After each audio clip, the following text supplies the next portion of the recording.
오늘 혹시나 저희 교회에 처음 이렇게 참여하신 분 계시면 편안한 마음으로 함께 한 성령 안에서 같은 은혜를 나누셨으면 좋겠습니다.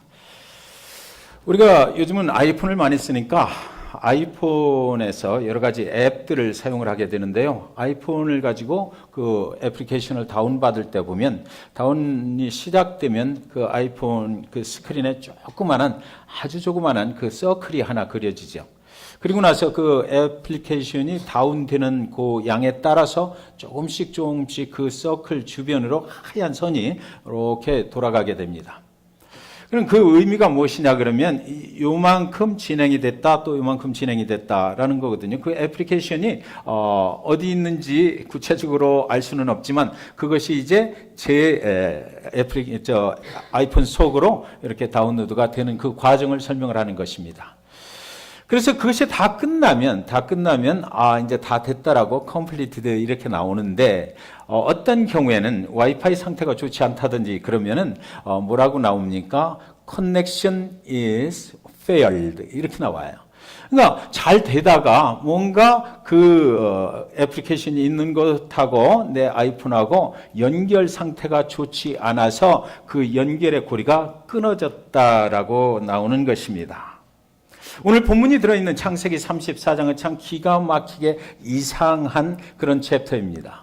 야곱의 일생을 그려나가다가 야곱이 하나님과 함께 동행을 하고 하나님의 약속의 말씀을 붙잡고 갑니다. 그의 인생이 그렇게 좋은 인생은 아니지만 그의 삶의 모습이 그렇게 좋아 보이지는 않지만 그러나 하나님께서 그에게 찾아가 주시고 그를 다시 새롭게 하시고 곳곳마다 하나님의 능력이 필요할 때 찾아가 주셔서 네가 괜찮아질 것이다. 내가 너를 보호하리라. 내가 끝까지 너를 지켜줄 것이다. 라고 해서 그를 응원하시고 격려하시고 그래서 야곱이 계속해서 하나님의 길을 갈 수 있도록 하나님께서 계속해서 이야기해 주셨어요. 그래서 그가 가는 인생길에 하나님이 동행자가 되신다는 것을 야곱은 믿고 가는 것입니다.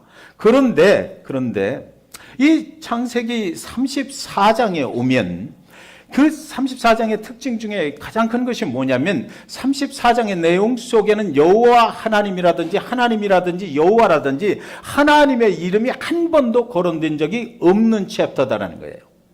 야곱이 어떻게 하나님과 함께 동행을 하고 가던 어느 날 하나님 없이 살게 됐다는 거거든요. 하나님과 계속해서 커넥션이 이어져서 살아가고 있다가 이 챕터 34에 오면서 완전하게 하나님과의 그 커넥션이 끊겨버렸다라고 지금 말하고 있는 것입니다. 저 여러분 그런 질문이 생기지 않습니까? 왜 하나님께서는 이 34장을 꼭 기록을 남겨야만 됐을까? 우리가 계속해서 하나님과 좋은 결과를 맺어가고 하나님 안에서 계속 축복된 삶을 하나님과 연결해서 살아가는 것 그것이 기록되어 있어야 우리도 거기에 도전받고 나도 그렇게 살아가야 해야 되겠다라고 그렇게 각오하고 결단을 할 텐데 그런데 오늘 34장에는 하나님 없이 하나님과는 단절돼 버린 그런 상태에서 야곱이 살아가는 그 인생의 모습 그래서 하나님 없이 살아가는 그 인생이 얼마나 피폐하고 얼마나 죄악스럽고 얼마나 잘못된 인생인지를 거기다 기록을 해 놓으셨다라는 것입니다. 저와 여러분이 인생을 살아가면서 모르겠어요. 저는 그렇더라고요. 하나님을 의지하고 하나님을 신뢰하고 지치고 실망될 때도 하나님께서 잡아주시고 그러면서 또 하나님과 함께 가요. 그러다가 어느 날 정말 하나님이 원망스럽고 하나님을 떠나버리고 싶은 때가 있거든요. 그래서 내 의지적으로 내가 다시는 하나님을 안 믿었으면 좋겠다. 이런 하나님 같으면 내가 뭐하러 믿나? 라고 생각이 들 때도 있고 또 어떤 경우에는 내가 하나님이 원하시는 이런 삶을 살다 보면 내 인생이 별로 도움이 안 될 것 같다라는 생각이 들어서 하나님을 의도적으로 외면해버리고 내가 하고 싶은 곳으로 뛰쳐나가버리는 이런 적도 있단 말이죠. 그래서 오늘 34장에 있는 내용은 바로 저와 여러분이 하나님과 함께 동행하는 삶을 살다가 어느 날 내가 하나님 없이 좀 살아봤으면 좋겠다. 그래서 하나님을 내 의지로 외면해버린 상태에서 살아갈 때 과연 우리는 어떤 삶을 살게 되는지를 보여주는 그런 본보기로 하나님께서 기록해 놓으셨다라는 것입니다. 야곱이 형 에서의 장자권을 가로채고 발각이 되던 날 하란의 그 외삼촌 댁으로 멀고 먼 곳으로 도망을 쳐버립니다. 그때 앞날이 얼마나 깜깜했겠느냐고요. 그것이 어딘지도 잘 알지도 못하는데 어머니가 가라는 대로 가르쳐준 그 디렉션을 가지고 가던 어느 날 그 광야 한가운데서 돌베개를 베고 이제 별들이 반짝이는 그 하늘을 쳐다보고 잠을 자는 거예요. 그때 그 심정이 얼마나 가련하고 안타까웠겠습니까? 자기 자신의 모습이 너무나 안 좋았을 거예요. 불투명한 장래, 나는 어떻게 살아가면 되나? 하나님을 믿는 가정이었으나 그러나 그곳에서 장자권이라는 것 때문에 하나님의 축복을 내가 가로채가지고 도망 나온 사람인데 하나님이 과연 나를 축복하실 수 있을까? 내 삶이 이대로 뭉개져 버리고 나는 도저히 이제 더 이상 가망이 없는 그런 인생을 살게 되는 것 아닐까라고 불안에 떨며 두려워하면서 그 광야에서 홀로 외로운 가운데 하늘을 보고 돌베개를 베고 누웠는데 그곳에 하나님께서 나타나셨다. 성경은 이렇게 기록해요. 그를 하나님이 찾아오셔가지고 그 야곱이 드러누워 있는 자리에서부터 하늘로 이렇게 그 사다리가 올라가는 것입니다. 쭉 꿈속에 사다리가 올라가고 그 사다리를 타고 내리는 사람들이 있어서 꿈속에서 보니까 하나님의 천사들이 거기를 오르락내리락 하는 거예요. 그러니까 야곱이 하고자 하는 그 하나님을 간절히 사모하는 그 마음을 이 하나님의 천사들이 야곱의 영혼 속에서 끄집어내서 올려가는 거죠. 하늘에 하나님께로 올려주는 겁니다. 그때 그 사다리 맨 끝에 하늘 천장에 그 하나님께서 나타나셔서 그 야곱에게 말씀을 하시는데 창세기 28장 15절에 뭐라고 말씀하시냐면 내가 너와 함께 있어 내가 어디로 가든지 너를 지키며 너를 이끌어 이 땅으로 돌아오게 할지라 내가 내게 허락한 것을 다 이루기까지 너를 떠나지 아니하리라 하신지라. 여러분 저 말씀을 잘 보셔요. 그때 야곱의 심정은 그런 심정이었지만 하나님께서는 야곱을 찾아오셔서 하시는 말씀이 뭐냐면 내가 너와 항상 함께 있을 것이다. 내가 어디로 가든지 너를 지키고 너를 이끌어서 다시 이 땅으로 돌아오게 할 것이다라는 그 약속의 말씀을 주시는 것입니다. 여기서는 지금 사기꾼이 돼서 도망자가 돼서 도망가는 형편이지만 그러나 내 고향으로 분명히 돌아올 수 있도록 내가 만들어 주겠다라고 약속을 하셨던 것이에요. 그래서 내가 내게 오늘 약속한 이것이 다 이루어지기까지 나는 너를 결코 떠나지 아니하리라 이렇게 말씀하셨어요. 자, 그러니까 야곱 자신이 자신을 생각할 때는 굉장히 참으로 보잘것없는 인생, 이제 망쳐버린 인생 같은데 그 망쳐버린 인생이라고 고백하고 싶은 그 야곱의 인생 가운데 하나님께서 찾아오셔서 커넥션을 하나님이 연결해 주신 거예요. 하나님과 단절될 수밖에 없는 죄인의 모습으로 그는 도망가고 있었는데 그곳에 하나님이 찾아오셔서 너는 나를 끊어버릴 수 있지만 그러나 나는 결코 너를 끊어버릴 수 없다. 커넥션을 연결을 해주셨던 것입니다. 그래서 그 연결고리를 붙잡고 이제 야곱이 라반의 그 외삼촌 집에 가서 거기서 이제 20년이라는 시간을 보내게 되는 것입니다. 창세기 28장 21절 22절에 보면 내가 평안히 아버지 집으로 돌아가게 하시오면 여호와께서 나의 하나님이 되실 것이요 내가 기둥으로 세운 이 돌이 하나님의 집이 될 것이요 하나님께서 내게 주신 모든 것에서 10분의 1을 내가 반드시 하나님께 드리겠나이다 하였더라. 이 욕심 많은 이 정말 사기꾼 같은 야곱이 하나님 앞에 그날 그렇게 연결이 되고 나니까 너무나 감사했던지 이 허무맹랑한 약속을 또 하나님께 해버리는 것입니다. 하나님이 정말 나를 지켜주시고 하나님의 약속대로 내가 다시 이곳으로 평안하게 돌아올 때까지 지켜주시기만 한다면 내가 그때에 이곳에 돌아오면 내 모든 것의 10분의 1을 하나님께 드릴 것입니다 라고 약속을 해버려요. 20년이 흐른 후 야곱은 이제 그 하나님의 도우심으로 수많은 가축들과 가족들을 이끌고 외삼촌의 집을 떠나서 아주 거부가 됩니다. 거부가 되어서 형 에서에게로 돌아와요. 그 고향으로 돌아오게 되는 거죠. 돌아가는 길에 하나님은 20년 전 이야기를 또 하셔요. 창세기 31장 13절 나는 베델의 하나님이라. 그때 저 돌베개를 베고 누워서 하나님을 만난 곳을 말하는 거예요. 베델의 하나님이라. 네가 거기서 기둥에 기름을 붓고 거기서 내게 소원하였으니 네가 그날에 약속했던 것 있지 않냐. 지금 일어나서 이곳을 떠나서 네 출생지로 돌아가라 하셨느니라 이럽니다. 중간에 다시 돌아오는 그 길에 하나님께서 그에게 나타나셔서 그날 했던 그 소원의 약속을 분명히 기억하지. 지금 내가 이렇게 평안하게 돌아오고 있지 않냐. 나는 약속을 지켰다. 그러면 너도 이제 약속을 지킬 차례가 되지 않았느냐라고 하나님께서 그것을 주지시키시는 것입니다.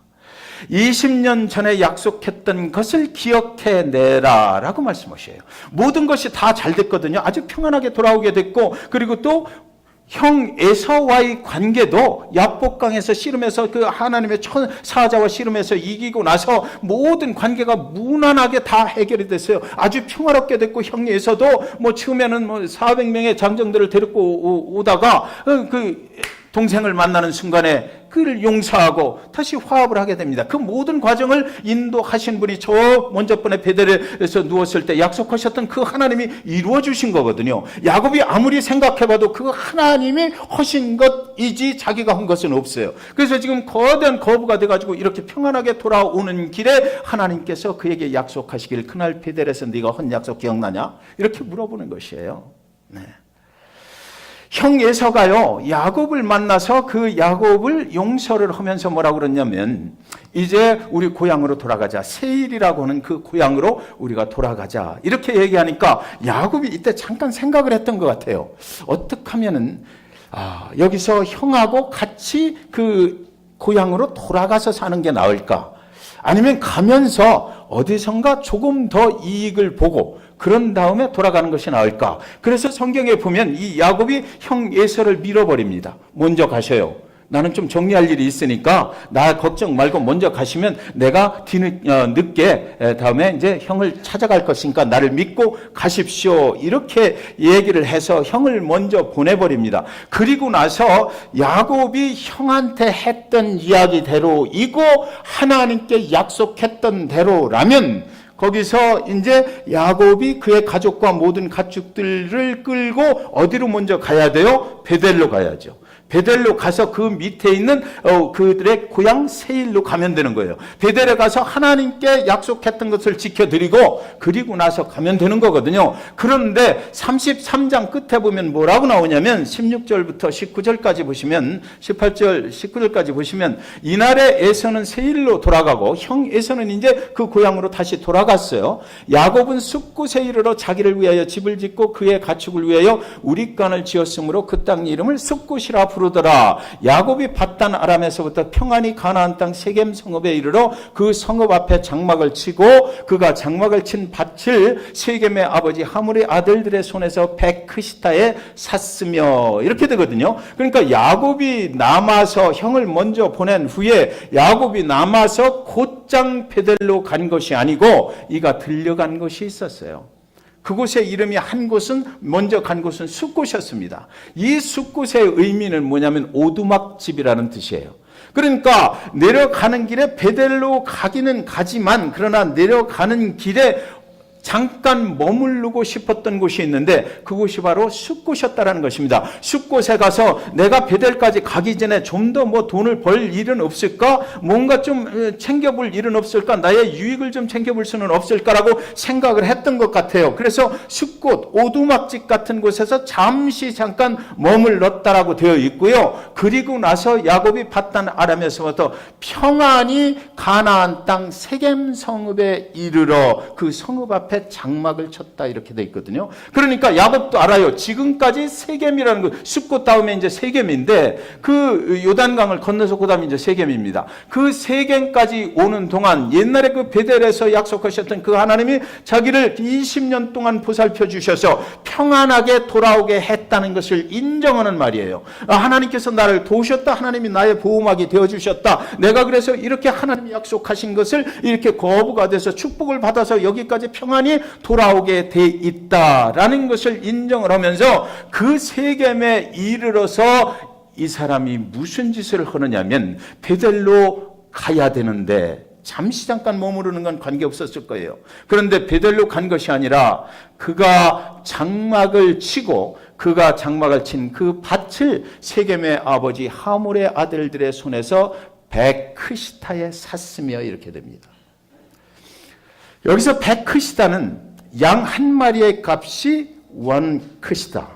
그러니까 양 100마리 값을 치르고 자기가 살 땅을 샀다라는 얘기예요. 나는 여기서 그 돈을 그 정도 치르고서 거기서 장막을 치고 그 땅을 샀다라는 의미는 무엇을 얘기합니까? 잠깐 있다 가려고 한 것이 아니라 내가 여기서 눌러 앉아야 되겠다라고 했던 거죠. 내가 베델로 하나님의 약속했던 거 지키고 가는 것보다 아니면 여기서 오랫동안 좀 더 많은 돈을 벌어야 되겠다라든지 아마 너무나 매력적이었던 것 같아요. 그 세겜이라는 땅이. 왜 또 신앙적으로도 우리가 변명거리가 생기는 것이 이 세겜 땅에서 그 전에 아브라함한테서 무슨 일이 있었냐면 아브라함이 그 막벨라 굴을 샀던 데가 바로 여기거든요. 그러니까 누구한테 얘기하기도 참 좋은 곳이에요. 우리 신앙의 조상들이 여기서 그렇게 했던 곳이기 때문에 나도 여기 있어야 되겠다라고 얼마든지 변명거리를 제공해 줄 수 있는 이 세겜 이곳에서 나는 더 머물러야 되겠다라고 비싼 돈을 주고 좋은 땅을 거기서 사서 그곳에 머무르게 됐다라고 성경은 말하고 있는 것입니다. 형과 헤어진 야곱 잠시 숲곳에 머물렀고 거기서 많이 망설였을 것 같아요. 여기서 더 살까? 그런데 들려오는 소리에 요단강을 건너 세겜에 가면 더 좋은 땅이 있다라고 했던 것 같습니다. 그래서 그곳으로 건너가서 보니까 정말 매력적인 도시이고 화려하고 아주 사람을 유혹하고 그곳에 있으면 정말 장사가 잘 될 것 같고 그곳에 있으면 졸지에 부자가 될 것 같고 내 재산을 너무나 많이 늘릴 것만 같은 그런 도시, 그곳에 가서 까마득하게 베델로 가는 것은 잊어버리고 이제 이곳에서 내가 더 거부가 돼야 되겠다라고 생각했던 것 같습니다. 그런데 여기 이제 그곳에 머무르기 위해서 하나님이 기억하셨던 그 약속으로부터 자기가 해방이 돼야 되잖아요. 자기가 하나님과 함께 동행을 계속하려면 하나님과 함께 어디로 가야 돼요? 베델로 가야 돼요. 베델에서 기다리시는 그 하나님을 찾아가야 됩니다. 그곳이 베델이 하나님의 전이었거든요. 그 인생을 하나님의 축복의 약속을 받았던 걸 그곳으로, 내가 그곳으로 돌아가서 하나님께 그날에 그 약속을 평안히 내가 거기까지 돌아오게 하신다면 내가 11조를 드리겠습니다 약속했던 그곳으로 그는 돌아가면 되는 거예요. 그런데 그가 이 세겜을 보는 순간에 그의 마음이 변했어요. 그곳으로 가는 것보다 이곳에서 세상적인 연락을 좀 즐기고 가면 어떨까? 그래서 그 땅을 사고 그곳에 정착을 하기로 결정을 했던 것입니다. 잠시 멈추는 것이 아니었어요. 숲곳에서 그 하나님과의 커넥션이 이어졌다 떨어졌다 망설였다가 이 세겜에 오는 순간 야곱은 자신이 의도적으로 하나님과의 커넥션을 끊어버렸다 이렇게 되는 것입니다. 왜 그러냐고요? 34장의 내용이 온통 하나님이라는 이름이 전혀 등장을 하지 않기 때문이에요. 그 34장의 내용 자체는 하나님과 동행한 흔적이 전혀 없이 인간 야곱과 그 인간 야곱의 가족들만이 살아갔던 세상의 삶, 죄악된 삶을 거기 그려내고 있기 때문입니다. 야곱이 의도적으로 자기 스스로 그것을 끊어버렸기 때문입니다. 하나님과의 연결이 끊겨버린 그 야곱의 가정에는 과연 무슨 일이 일어났던 것일까요? 여러분 잘 들으시기 바랍니다.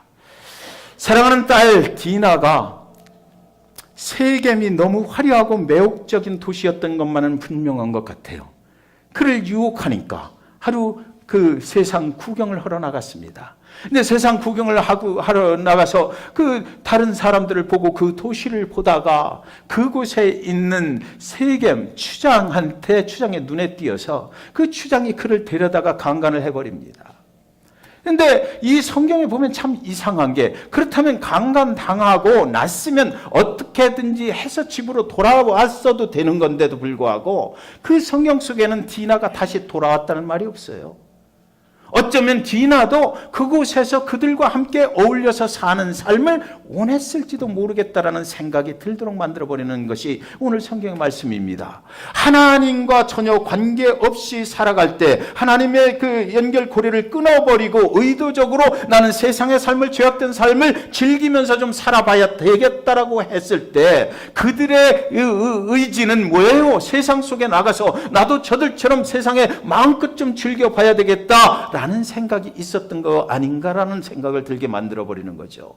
그래서 그들이 이제 세겜 왕이, 세겜의 추장이, 강간을 하긴 했지만 이 여인을 가만히 보니까 너무 매혹적인 거예요. 내가 갖고 싶었던 여자가 바로 이 여자였다라는 것입니다. 그래서 결혼을 하자 이렇게 된 거죠. 그래서 결혼하기로 하고 그 집에 눌러 살고 있었던 것 같습니다. 근데 이제 야곱의 가족들이 이제 그 소식을 듣게 됐거든요. 그 소식을 듣고 두 아들이 이제 이것을 가지고 어떻게 해야 되나라고 할 때, 그런데 여러분, 여기 34장의 내용이 참 기가 막힌 게, 야곱이 의도적으로 하나님과의 그 커넥션을 끊어버리고 난 후에 이 자기가 사랑하는 딸 디나가 가서 강간을 당했는데도 야곱은 전혀 반응이 없어요. 한마디도 딸을 어떻게 구해하면 되는 것인지 얘기가 없어요. 한마디도 얘들아 얼른 가서 우리 사랑하는 딸을 데려와야지라는 소리가 없어요. 하나님의 마음을 가진 사람이라면, 하나님 앞에 정직하게 서 있는 사람은 이럴 수가 없다라는 것입니다. 자기 사랑하는 딸이 그곳에 가서 몸이 다 망가지고 있는데도 이 야곱은, 그 가정의 가장은 전혀 반응을 보이질 않아요. 그 마음속에 내 딸을 너희들이 잡아갔지, 이걸 가지고 어떻게 딜을 할 수 있을까라고 하지 않았을까. 그래서 야곱은 가만히 기다려요. 자기가 나서질 않고, 전면에 나서질 않고 그 두 아들이 돌아올 때까지 기다렸다 이렇게 돼 있어요. 그래서 두 아들이 돌아와서 그 소리를 듣고 나서 두 아들의 반응이 어떤지 아십니까? 이제 이 두 아들의 생각도 역시 그 야곱과 같은 생각을 하는 거죠. 이 사건을 가지고 우리가 무슨 유익을 취할 수 있을까 이렇게 변해버립니다. 그런데 엄청난 충격을 이 34장의 두 아들의 모습과 야곱 속에서 우리는 보게 됩니다. 이들은 하나님을 아는 사람이거든요. 하나님의 백성들이 어떻게 살아가는지를 알고 있는 사람들이고 하나님과 동행하면서 살아왔던 사람들이에요. 하나님과 그동안 동행하면서 살아왔던, 하나님의 방법대로 삶을 살아왔던 사람들, 하나님의 백성이 되려면 어떻게 해야 된다는 것을 다 알고 있는 사람들, 하나님의 백성이 될 때는 하나님, 그때 당시에 그 할례를 치러서 하나님의 표적을, 하나님의 백성인 표적을 자기 몸에 남기는 것, 그러면 하나님의 백성이라는 표적이 된다는 것을 아주 그 신령하고 신성한 그 할례 의식을 다 알고 있는 사람들이에요. 그런데 이 세겜에 있는 사람들도 그 야곱의 가족들은 하나님을 믿는 백성이라고 알고 있었을 것이에요. 이 사람들이 그 세겜에게 결혼을 시켜달라, 당신 딸을 나에게 주라. 그러면 우리와 서로 함께 살 수 있지 않겠느냐. 너희들도 딸을 주고 우리도 딸을 주고 이래서 서로 섞여서 우리 한 민족이 되게 살아보자. 이렇게 제안을 하니까 이 두 아들이 뭐라고 그러냐면요, 너희들이 모든 남자가 할례를 좀 받아라. 이렇게요. 하나님을 이미 떠난 사람들이 하나님의 이름으로 지금 죄악을 저지르려 하고 있다는 것입니다. 네. 하나님을 이용해서 나의 것을 취하려고 하는 그 작전을 지금 벌리기 시작했다는 거죠. 하나님은 의도적으로 밀어내 버린 상태에서 그들이 압니다. 할례를 치른다는 것이 무엇인지를 설명을 했을 거예요. 너희도 하나님의 백성들이 될 수 있는 그것이 있는데 그것은 바로 할례라고 하는 것이다. 그러니까 너가 정말 저 디나를 갖기를 원한다면, 살기를 원한다면 그 할례라는 것을 모든 남자들이 하면 디나를 줄 뿐만 아니라 우리 서로 딸들을 교환해서 한 민족이 되어서 함께 살아보자 이렇게 합니다. 그런데 이 세겜 사람들도 또 보통 사람들이 아니더라고요. 그렇게 얘기를 하니까 이 세겜 사람들도 뭐 생각을 하길, 무슨 생각을 하냐면, 좋다, 그러면 우리가 할례를 받기만 하면 그러면 저 야곱이 거부인데 그 야곱이 가지고 있는 모든 재산도 이 땅에서 그대로 살게 될 거니까 우리가 갖게 될 거 아니냐. 이래서 굿딜, 이 성립이 돼버리는 거예요. 그래서 그들이 모두 할례를 받고, 보통 할례를 받으면 일주일에서 열흘 동안은 꼼짝을 못하고 누워있는다고 그래요. 그런데 3일째 되는 날이 가장 그 고통이 심하다고 그럽니다. 이 두 아들이 그 3일을 타겟으로 뒀어요. 그리고 나서 두 아들이 3일째 되는 날 들어가서 그 할례 받고 누워있는 모든 남자들을 다 찔러 죽인 것입니다. 칼로 다 찔러 죽였어요. 자, 여러분,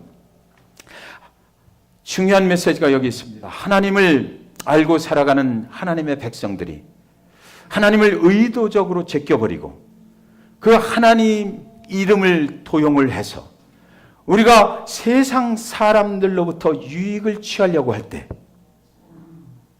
오늘 어떤 일들이 그 가정과 그 사이 속에 벌어지고 있는지를 우리는 볼 수가 있는 거예요. 할례를 받아라.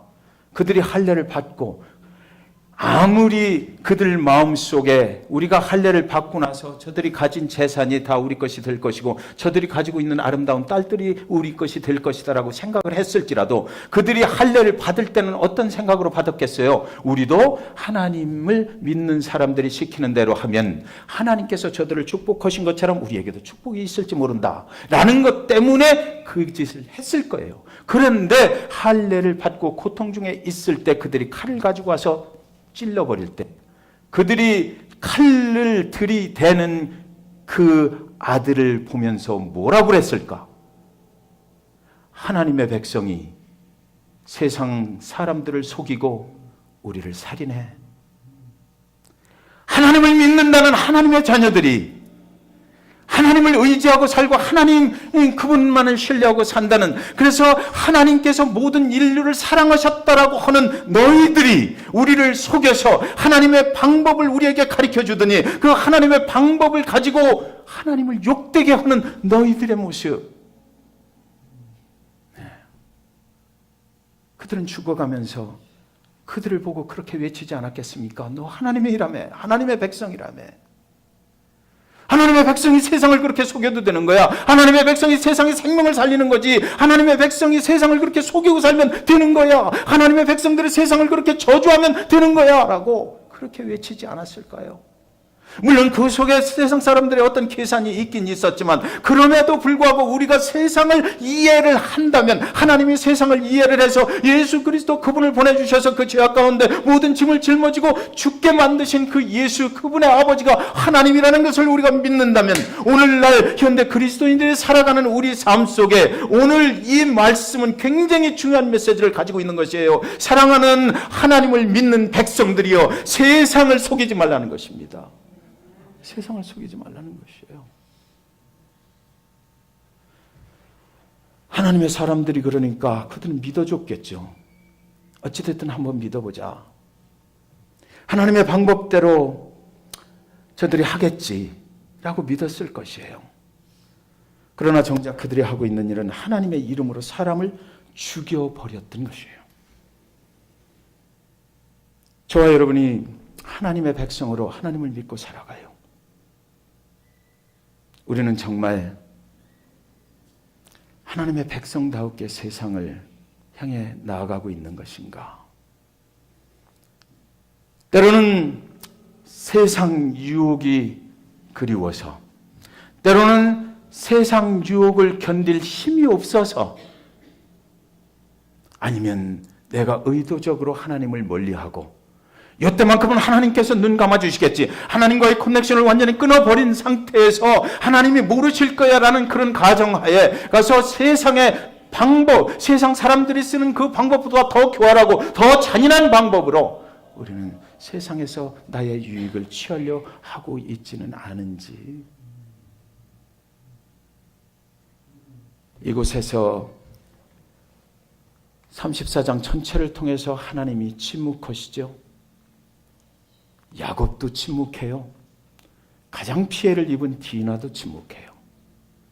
아무도 말하는 사람이 없어요. 우리가 하나님과의 연결고리가 끊어지는 그 순간 아무도 말하지 않아요. 누구도 나의 삶을 제대로 인도해 줄 사람이 없어요. 그저 혼돈이고 악은 또 다른 악을 불러오고 보복은 또 다른 보복을 불러오고, 하나님이 안 계신 상태의 삶이라고 하는 것은, 하나님을 붙잡지 않고 살아가는 그 삶이라고 하는 것은 죄악이 죄악을 불러오고 보복이 보복을 불러오고 피해 전쟁이 또 다른 피해 전쟁을 불러오고 하나님의 이름으로 세상을 심판하고 정죄하고. 저와 여러분, 하나님을 믿는다고 하면서 우리가 그렇게 엄청난 높은 고지의 신앙을 가졌다고 생각하십니까? 오늘 성경은 말해요. 너희도 마찬가지다. 너희도 마찬가지다. 이 야곱이 침묵하는데 언제까지 침묵하는지 아십니까? 34장 29절에 그들의 모든 재물을 빼앗으며 그들의 자녀와 그들의 아내들을 사로잡고 집 속의 물건을 다 노략한지라. 그런 다음에 이제 야곱이 뭐라고 얘기를 해요. 그런 다음에 이때까지 야곱은요 쥐죽은 듯이 숨어 있는 거예요. 아무 소리도 안 하고. 세상은 악이 악을 만들어가요. 보복이 보복을 만들어가고, 지금 야곱이 자기 유익이 취할 만큼 자기에게 돌아오는 유익이 최대화 될 때까지 아무 소리도 않고 입을 닫고 있었다는 것입니다. 그들을 다 죽이고 그 병사들에서 그 남자들 가운데서 그 모든 재물을 다 취득을 합니다. 그 두 아들이 다 그걸 가지고 돌아와요. 그러니까 거부가 됐겠죠. 더 거부가 된 거예요. 모든 것을 다 빼앗고 나서, 세상의 방법으로 모든 것을 빼앗고 나서 그 다음에 뭐라고 그러냐면, 야곱이 너희가 지금 잘못했다. 이렇게 되면은 결국 내가 피해를 입을 거 아니냐. 저 사람들이 이제 나중에 우리보다 훨씬 많은데 그럼 나를 가만두겠느냐 해서 뭐라고 그러냐면, 우리가 빨리 여기를 도망가야지라는 신호를 주는 것입니다. 그때까지 가만히 있었던 야곱, 한 가정의 믿음의 가장이 하나님과의 관계를 끊어버리는 순간, 그 속에는 엄청난 죄악과 보복의 피해 전쟁이 거기 있었다. 그것을 말릴 사람이 아무도 없었다라는 것입니다. 왜 이런 일이 벌어진 것입니까? 가다 말고 멈췄기 때문이에요. 가다 말고 멈춰서 그래요. 그는 베델로 그냥 달려갔어야만 됩니다. 혹시나 그런 생각이 들더라고요. 옛날에 그 베델에서 하나님께 서원했던 그것 때문에 그랬을까? 여기서 좀 더 모아가지고 가면 거기 가서 하나님께 드린다고 약속했던 거 넉넉하게 더 잘 드릴 수 있지 않을까? 내가 더 많은 재산을 가지면, 내가 더 많은 것들을 획득을 하게 되면 하나님께 드릴 것도 더 커지니까 하나님도 더 기뻐하시지 않으셨을까? 그런 선량한 이유를 가지고 있었다 하더라도, 만약 그것이 선량한 그 이유 때문이었다라면 하나님과의 커넥션은 끊지 말았어야죠. 그러니까 뭐예요? 야곱은 의도적으로 이 34장의 환경을 자기가 조성해 갔다는 결론에 이르게 되는 것입니다. 저와 여러분이 신앙생활 하시면서 그럴 때 있어요. 정말 이제 교회도 다니기 싫고 내가 그동안 수고하고 헌신했지만 나에게 돌아온 것은 무엇인가? 하나님의 약속의 말씀을 믿고 내가 정말 하나님의 축복권 안에서 하나님의 보호하심을 받고 그동안 살아왔는데 결국 남은 것은 상처뿐이고 내가 더 이상 이렇게 살 수가 없다. 그래서 의지적으로 나는 죽어도 이제 교회 안 갑니다. 나는 죽어도 하나님 안 믿을 겁니다라고 하나님을 피해 도망가고, 그리고 나서 세상 속에 내 던져지는 그런 인생의 길을 가고 싶었던 그런 적은 혹시 없으시냐고요. 너무나 교회 생활 힘들고 너무나 하나님께서 나에게 지워진 짐이 힘들어서 내 의도적으로 나는 하나님 난 믿기 싫습니다. 이런 하나님이라면 다시는 내가 하나님 곁에 가고 싶지 않습니다라고, 그렇다면 이렇게 사는 것보다는 아예 하나님을 안 믿고 세상에 나가서 세상 율을 즐기면서 내가 살고 싶습니다라고 하나님을 피해서 도망갔던 적, 또는 하나님을 의도적으로 밀어냈던 적은 없으신가요? 디나의 오빠들이 하나님을 믿는 백성들이잖아요. 그들이 사용했던 방법, 그것은 도저히 하나님이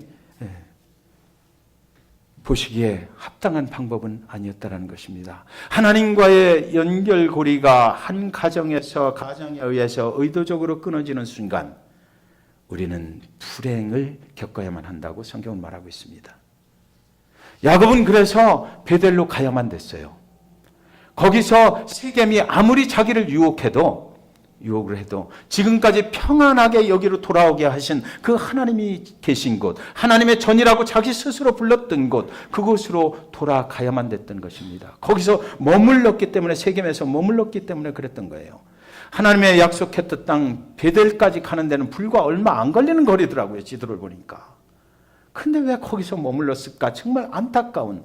그래서 34장의 내용이 창세기에 기록될 수밖에 없었던 그런 불행한 인생의 모습을 거기서 우리에게 던져주고 있는 것입니다. 사랑하는 여러분, 여러분이 머무시는 곳은 혹시 세겜이 아닌가요? 하나님을 믿으면서도 베델까지 완전하게 도달하지 못하는, 베델까지 가야 하나님의 보호막이 쳐져요. 베델로 가야 하나님의 보호막이 계속해서 우리를 인도해 가실 것입니다. 그런데 베델을 가기 전에 세겜에서 머무르기로 결정하고 하나님을 밀어내는 순간 하나님도 그 보호막을 걷어가셨다라는 것입니다. 하나님은 침묵했어요. 그들의 삶에 개입하실 수가 없었던 것이에요. 하나님이 머무르라 하신 곳은 세겜이 아니라 베델이기 때문이에요. 여러분 기억하십시오. 그곳에 가서 자기가 서원을 했든 안 했든 그것이 중요한 것이 아니고 그 인생의 여정의 길이 최소한 그냥 가면 되는 거죠. 그곳으로 갔으면 됐는데 그것을 하지 못했던 것은 야곱이 스스로 선택한 길이었다라는 거예요. 야곱이 그 나쁜 선택을 했을 때 하나님은 더 이상 그를 축복할 수가 없었다. 그런데 여러분, 이제 34장이 끝나고 35장으로 넘어가거든요. 그 35장 1절에 보면 하나님이 야곱에게 이르시되 일어나 베델로 올라가서 거기 거주하면 네가 네 형 에서의 낯을 피하여 도망하던 때에 네게 나타났던 하나님께 거기서 제단을 쌓으라 하신지라. 여러분, 야곱은 하나님을 밀어냈지만 하나님은 34장 그것이 끝날 때까지 그곳에서 야곱을 기다리고 있었어요. 그래서 34장에서 야곱이 그 가족들이 팍하고 튀어나오는 순간, 그 순간을 기다리셨다가 하나님께서 꽉 잡고 그래 이제 늦지 않았어, 지금이라도 내가 베델로 데려가 줄게, 이렇게 했던 것입니다. 자, 여기서 이제 결론입니다. 하나님을 의도적으로 몰아낸다고 그래서 하나님이 우리를 외면하시지 않는다는 것입니다. 여러분, 우리는 쉽게 그렇게 생각해요. 내가 과거에 하나님을 외면하고자 했고 하나님을 피해서 도망가고 싶었고 하나님 당신이 없이 나는 세상 연락을 즐기면서 살고 싶었습니다. 세상의 욕정에 빠져서 살았던 과거가 있습니다. 그렇지만 하나님께서는 나를 외면하시지 않고 나는 그를 외면했으나 그분은 나를 외면치 않으셨다라는 것입니다. 그래서 이사야서 53장 6절은 이렇게 말합니다. 우리는 다 양 같아서 그릇 행하여 각기 제 길로 갔거늘 여호와께서는 우리 모두의 죄악을 그에게 담당시키셨도다. 저와 여러분, 그래서 우리는 하나님이 필요한 거 아니겠습니까? 하나님 그분 앞에 우리는 더 나가야만 돼요. 하나님이 가라는 길을 가는 거예요. 설령 우리를 유혹하는 많은 것들이 있지만 그러나 그때마다 오늘 말씀을 기억하시기 바랍니다. 하나님 앞에 하나님이 원하시는 것으로 더 나가면 하나님이 그 약속을 지키시고 축복해 주실 것입니다. 잭슨빌 중앙교회 성도님들 가정과 교회 가운데 그런 하나님께 계속해서 더 나아가시는 그런 축복이 임하시기를 주님의 이름으로 간절히 축원드립니다.